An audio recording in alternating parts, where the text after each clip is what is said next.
পরকালের প্রতি বিশ্বাস না করে আপনি হারাম উপায়ে কোটি টাকা ইনকাম করবেন, আমি পরকালের প্রতি বিশ্বাস করে কষ্ট হবে, কিন্তু আমি কি কোটি টাকার মালিক হতে পারবো না? হালাল উপায়ে পারবো না? পারবো না। কষ্ট হবে কিন্তু অবশ্যই পারবো, অবশ্যই সম্ভব। পৃথিবীতে অসম্ভব বলে কিছু নাই। হ্যাঁ, যদি না পারি এতটুকু পার্থক্য হতে পারে, আপনার বাড়িতে এসি আছে, আমার বাড়িতে এসি নাই, তার মানে কি আমার বাড়ি নাই? এরকম হবে? এরকম হবে। আপনার বাড়িতে হয়তো পোলাও কোরমা আছে, আমার বাড়িতে পান্তা ভাত আছে, তার মানে আমার বাড়িতে পান্তা ভাতও নাই, এরকম তো হবে না, থাকবে কিছু। আপনি হারাম উপায়ে শত শত মেয়ের সাথে সম্পর্ক করবেন, আমি হালাল উপায়ে 4টে মেয়েকে বিবাহ করতে পারবো। কথা বুঝতে পারেননি মনে হয়? স্বাদ একই, মজা বা স্বাদ যেটা বলেন ওটা একই, কিন্তু আপনি হারাম উপায়ে 100 জন পারবেন না, আমি হালাল উপায়ে 4 জন পারবো। আমি কিন্তু একদম বঞ্চিত হচ্ছি না, আমি কিন্তু একদম বাদ পড়ে যাচ্ছি না। কিন্তু মৃত্যুর পরে যদি দেখা যায়, আপনার কথা যদি আমি বিশ্বাস করে নিই যে পরকাল নাই, যে দুনিয়াতে সব হারাম উপায়ে সবকিছু করে ফেললাম, এখন মৃত্যুর পরে যদি দেখি সত্যি পরকাল আছে, তাহলে এটা কেউ কি জানে নিশ্চিত? মানে যে অস্বীকার করতেছে সে কি নিশ্চিত জানে যে পরকাল নাই? ওর কাছে কি কোনো জ্ঞান আছে যে পরকাল নাই? এই বিষয়ে কোনো জ্ঞান নাই, কোনো নিশ্চিত জ্ঞান নাই তার কাছে যে এই বিষয়ে যে পরকাল নাই। এখন মৃত্যুর পর যদি বাই চান্স দেখা যায় পরকাল আছে, কিয়ামত বিচার সালিশ শুরু হয়ে গেছে, জান্নাত জাহান্নাম শুরু হয়ে গেছে, তাহলে বিপদে কে পড়বে? বিপদে যে হারাম পন্থায় ছিল সেই পড়বে।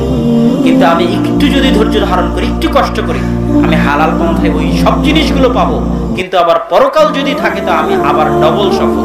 কথা বুঝতে পারেননি? দুনিয়াতেও সফল, পরকালেও সফল। এই জন্য আল্লাহ কোরআনে দোয়া শিখিয়ে দিয়েছে, রব্বানা আতিনা ফিদ দুনিয়া হাসানা ওয়া ফিল আখিরাতি হাসানা। মুমিন তো পাগল নয়, মুমিন তো বুদ্ধিমান। ও দুনিয়াতেও সফল হতে চায়, পরকালেও সফল হতে চায়। দুনিয়াতেও কল্যাণ চায়, পরকালেও কল্যাণ চায়। বোকা সে যে শুধু দুনিয়ার 60 বছরের জীবনে সফল হতে চায় আর দীর্ঘস্থায়ী জীবনে সফল হতে চায় না, সে হচ্ছে বোকা। সম্মানিত উপস্থিতি, আমরা কে বোকা এবং কে বুদ্ধিমান এই আলোচনা করছিলাম। এই আলোচনার আরেকটা অংশ, কিয়ামতের মাঠে আপনি দেখবেন, ইয়াউমা ইয়াফিরুল মারউ মিন আখিহি ওয়া উম্মিহি ওয়া আবিহি ওয়া সাহিবাতিহি ওয়া বানিহি। কিয়ামতের মাঠে দেখবেন মাথার ঘাম পায়ে ফেলে যেই সন্তানকে মানুষ করেছেন, বিদেশে প্রবাস জীবন যাপন করে কোটি টাকা যেই স্ত্রীকে দিয়েছেন, সেই স্ত্রী সেই সন্তান আপনাকে রেখে পালিয়ে যাবে একটা নেকি বা একটা গুনাহের ভয়ে। তাহলে আসল সফলতা ওই দিন, যেই দিন আপনি কিয়ামতের মাঠে সফল হবেন। আর এটাই আসল বুদ্ধিমানের পরিচয়। এটাই আল্লাহ সুবহানাহু ওয়া তাআলা তাদেরকে সবচেয়ে জ্ঞানী বলেছেন কোরআনে। এবার পরের পয়েন্ট আছে, আসল জীবন কোনটা? ইমাম ইবনুল কাইয়িম রাহিমাহুল্লাহর একটা কথা আমি এই বই থেকে আপনাদের পড়ে শোনাবো, যে ইমাম ইবনুল কাইয়িম রাহিমাহুল্লাহ আসল জীবন কোনটা সেটা বোঝাতে গিয়ে বলছেন, আরবি না, শুধু বাংলাটা বলি। মানুষের মধ্যে এমন অনেক মানুষ রয়েছে যারা এই পৃথিবীতে 100 বছর বসবাস করেছে, অথচ তাদের বয়স মাত্র 1 বছর। এমনও অনেক মানুষ রয়েছে যারা লাখো কোটি সম্পদের মালিক হয়েছে, অথচ বাস্তবে তারা কয়েকশো টাকারও মালিক নয়। একই অবস্থা জ্ঞান ও খ্যাতির ক্ষেত্রে। তারপরে তিনি বলছেন, নিশ্চয় মানুষের বয়স তার জীবনের সময়সীমা, আর তার কোনো জীবনই নাই যে মহান আল্লাহ থেকে মুখ ফিরিয়ে নেয় এবং আল্লাহ ব্যতীত অন্য কিছুতে নিজেকে ব্যস্ত রাখে। বরং পশু প্রাণীর জীবন তার জীবনের চেয়ে উত্তম, কেননা আত্মা ও অন্তরের জীবিত থাকা ছাড়া মানুষের প্রকৃত অর্থে কোনো জীবন নেই। অন্তর জীবিত থাকলে মানুষ জীবিত আছে, অন্তর মারা গেলে মানুষ মারা গেছে। সৃষ্টিকর্তার সাথে পরিচিত হওয়া, সৃষ্টিকর্তার প্রতি ভালোবাসা, তার ইবাদত করা, তার স্মরণ করে আত্মাকে প্রশান্তি দেওয়া, তার নিকটবর্তী হওয়ার চেষ্টা করা ইত্যাদি ছাড়া মানুষের আত্মা ও অন্তর জীবিত থাকতে পারে না। যে এই আত্মার জীবন থেকে বঞ্চিত হয়েছে সে যাবতীয় কল্যাণ থেকে বঞ্চিত। কেউ যদি মহান আল্লাহ থেকে দুনিয়ার কোনো কিছুর বিনিময়ে মুখ ফিরিয়ে নেয়, তাহলে আমরা বলবো দুনিয়ার সমগ্র, কেউ যদি মহান আল্লাহ থেকে দুনিয়ার কোনো কিছুর বিনিময়ে মুখ ফিরিয়ে নেয়, তাহলে আমরা বলবো সমগ্র দুনিয়াও আল্লাহর সাথে সম্পর্কের বিনিময়ে হতে পারে না। প্রত্যেক যা কিছু আপনার জীবন থেকে ছুটে যায় আপনি তার বিকল্প খুঁজে পেতে পারেন, কিন্তু যখন মহান আল্লাহকে আপনি হারিয়ে ফেলেন তখন কোনো কিছুই তার বিকল্প হতে পারে না, তার স্থলাভিষিক্ত হতে পারে না। সুতরাং প্রকৃত অর্থে মানুষের জীবন ততটুকুই যতটুকুতে সে মহান আল্লাহর আনুগত্য করে। এই জন্যই তো রাসূল সাল্লাল্লাহু আলাইহি ওয়াসাল্লাম বলেছেন, নিশ্চয় দুনিয়া ও তার মাঝে যা কিছু আছে সব কিছু অভিশপ্ত, সব কিছু অভিশপ্ত।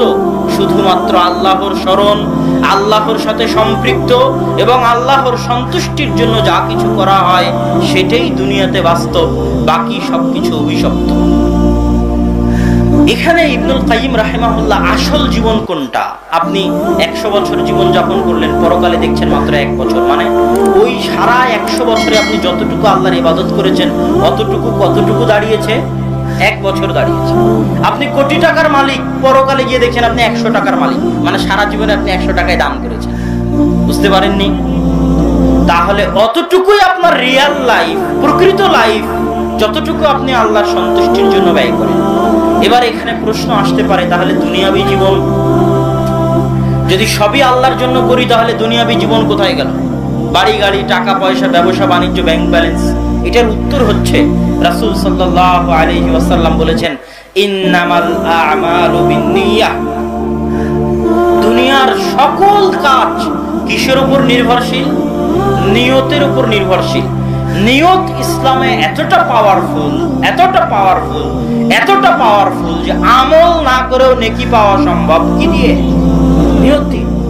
কেউ যদি বলে, ইস আমি যদি উমুকের মতো এত টাকার মালিক হতাম তাহলে এত টাকা আল্লাহর রাস্তায় দান করতাম, এর জন্য সে মালিক না হলেও, দান না করলেও এই নিয়তের জন্য সে নেকি পাবে। শুধু তাই নয়, নিয়ত এত পাওয়ারফুল জিনিস, এত পাওয়ারফুল জিনিস, কেউ যদি গুনাহের নিয়ত করে যতক্ষণ গুনাহ সম্পূর্ণ না করছে ততক্ষণ কোনো গুনাহ লেখা হয় না। আপনি একটা খারাপ কাজের নিয়ত করলেন কিন্তু কোনো কারণে করতে পারলেন না বা করলেন না, তো আপনার এই নিয়তের কারণে নেকি লেখা হবে না। কিন্তু আপনি একটা ভালো কাজের নিয়ত করলেন যে কালকে সিয়াম রাখবো, বা আজকে নিয়ত করলেন যে কালকে ফজরের সালাত আদায় করব, তো এই নিয়তের কারণেই আদায় করেন আর না করেন আপনি নেকি পাবেন। এই জন্য সবসময় চেষ্টা করতে হবে ভালো কাজের নিয়ত করার। কেননা মানসিক পরিবর্তন সবচেয়ে বড় পরিবর্তন, মনের পরিবর্তন সবচেয়ে বড় পরিবর্তন। এই জন্য নিয়তের গুরুত্ব ইসলামে এত বেশি। এবার নিয়ত এত পাওয়ারফুল যে আপনার দুনিয়ার সব কাজকে নেকিতে পরিণত করে দিতে পারে। কি বলেন তো? এমনকি স্ত্রীর সাথে সহবাসও নেকি পাওয়া যেতে পারে যদি নিয়ত শুদ্ধ থাকে। আপনি স্ত্রীর সাথে সহবাস করতেছেন জেনা থেকে বাঁচার জন্য, আপনার স্ত্রীর সাথে সহবাস কিসে পরিণত হবে বলেন তো? নেকিতে। আল্লাহ রাসূলের সরাসরি ডাইরেক্ট হাদিস যে তোমাদের কারো তার স্ত্রীর নিকটে যাওয়া নেকি, সাদাকা। আল সাহাবীরা আশ্চর্য, আল্লাহ রাসূল বলেন কি এই কাজ আবার নেকি সাদকা হতে পারে? তখন আর শোনো, এই কাজ যদি সে অন্যায় পন্থায় করতো তাহলে কি গুনাহ হতো না? যেই কাজ অন্যায় পন্থা করলে গুনাহ হবে সেই কাজ হালাল পন্থায় করলে নেকি হবে না। এত অদয়ালু আমার আল্লাহ নয়। আল্লাহ সুবহানাহু ওয়া তাআলা রহমান রহিম, পরম করুণাময় দয়ালু। যেই কাজ করলে